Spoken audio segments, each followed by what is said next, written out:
نیکوکاروں کا ترک حق کو دل و جان سے ماننا اور برگزیدہ لوگوں کا شیوا نرم کلامی اور اشاعت دین ہے۔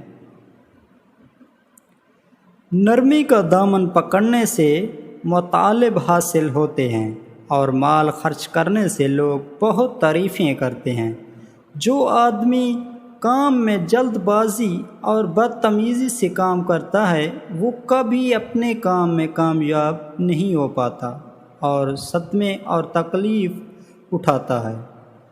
جو برے کام اور برے لوگوں کی صحبت سے کنارہ کش رہتا ہے وہ ہمیشہ مصیبتوں سے بچا رہتا ہے اور اس کا ایمان بھی پاک صاف رہتا ہے۔ جو بندہ مصیبتوں سے منہ چھپاتا رہتا ہے اور ان سے بچنے کی کوشش کرتا ہے مصیبتیں خود اس کے سامنے آ کر کھڑی ہو جاتی ہیں۔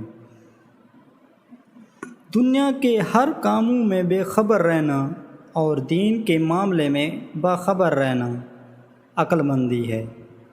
اسی میں انسان کی بھلائی ہے۔ ہمیشہ فتنوں میں مبتلا رہنا ایمان کو ختم کر دیتا ہے۔ تنہائی اختیار کر اور اللہ تعالیٰ کی عبادت میں مشغول رہے اور اپنے ایمان کو فتنوں سے محفوظ کر۔ اچھے اور نیک لوگوں کے لیے ایک بڑی مصیبت یہ ہے کہ ان کی شریروں کی خاطرداری اور مدارت کی ضرورت پڑ جائے۔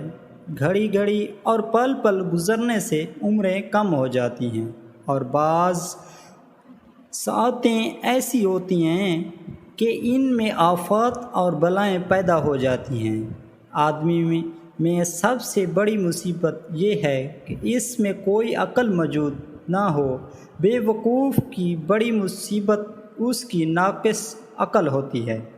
خبردار ایسی محفلوں میں جا کر مت بیٹھو جس میں تمہاری عزت نفس پر داغ لگے ورنہ ذلیل ہونا تمہارا مقدر ہوگا۔ بے شک بڑا اجر بڑی مصیبت کے ساتھ ہوتا ہے۔ بس اللہ کسی قوم کو اپنے پیارے بندوں میں شامل کرتا ہے تو ان پر بڑی مصیبت نازل کرتا ہے۔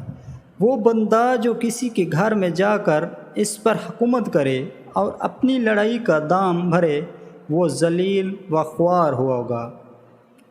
مشورہ دینے والے پر فرض ہے کہ رائے دینے میں پوری کوشش کرے اور کامیابی کا وہ کوئی ضامن نہیں۔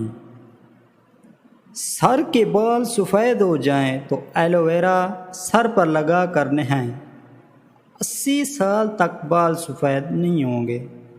بہت سی مردہ چیزیں ایسی ہیں جن کا پانا دشوار اور ناممکن ہے۔ یہ قاعدہ مقررہ ہے کہ شاخیں اپنے عمل کی طرف رجوع کرتی ہیں۔